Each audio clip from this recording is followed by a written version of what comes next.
اعوذ باللہ من الشیطان الرجیم بسم اللہ الرحمن الرحیم۔ معزز سامعین و ناظرین السلام علیکم۔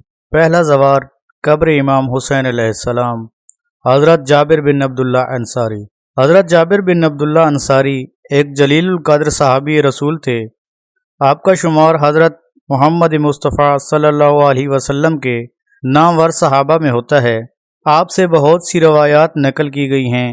آپ مشہور اور معروف حدیث قصہ کے راوی بھی ہیں۔ حضرت جابر بن عبداللہ انصاری نے حضرت محمد مصطفیٰ صلی اللہ علیہ وآلہ وسلم کے ساتھ 18 جنگوں میں حصہ لیا اور جنگ صفین میں حضرت علی علیہ السلام کے ساتھ تھے۔ حضرت جابر بن عبداللہ اپنی زندگی کے آخری ایام میں نابینا ہو گئے تھے۔ آپ نے حضرت محمد، حضرت علی، حضرت امام حسن اور حضرت امام حسین علیہ السلام کا زمانہ اپنی آنکھوں سے دیکھا۔ عطیہ اوفی بیان کرتے ہیں کہ شہادت حضرت امام حسین علیہ السلام کے بعد ایک مرتبہ میں جابر بن عبداللہ انصاری کے ساتھ شہید کربلا نواسہ رسول حضرت امام حسین علیہ السلام کی قبر مبارک کی زیارت کے لیے گیا۔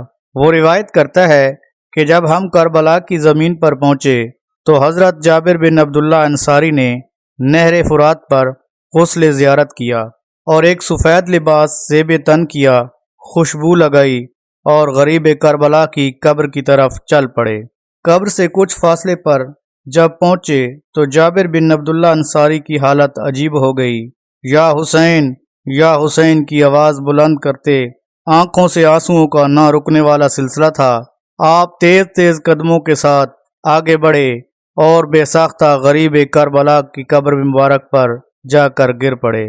جابر زاروں قطار رو رہے تھے اور بار بار آواز بلند کر رہے تھے، یا حسین، یا حسین، یا حسین۔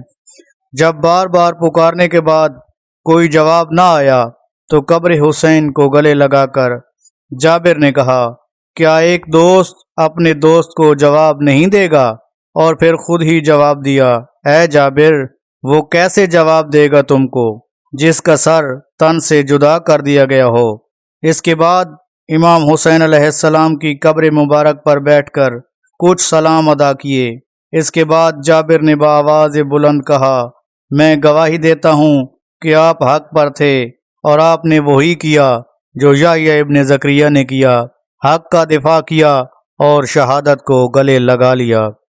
اور پھر حضرت امام حسین علیہ السلام کے اصحاب کو مخاطب کیا اور کہا، سلام ہو ان روحوں پر جو امام حسین علیہ السلام کے آستانے پر نازل ہوئیں اور ان کے پہلو میں محو آرام ہیں۔ میں گواہی دیتا ہوں تم نے نماز قائم کی، زکوٰۃ ادا کی، نیکی کے کاموں کی دعوت دی، برائی سے روکا اور زندگی کے آخری لمحے تک عبادت خدا میں مشغول رہے۔ دعا ہے خداوند کریم صدقہ آل محمد کا ہم سب کو زیارت شہید کربلا نصیب فرما۔ آمین لکھ کر ویڈیو کو شیئر اور لائک ضرور کر دیں۔ اللہ ہم سب کا حامی و ناصر ہو۔ اللہ حافظ۔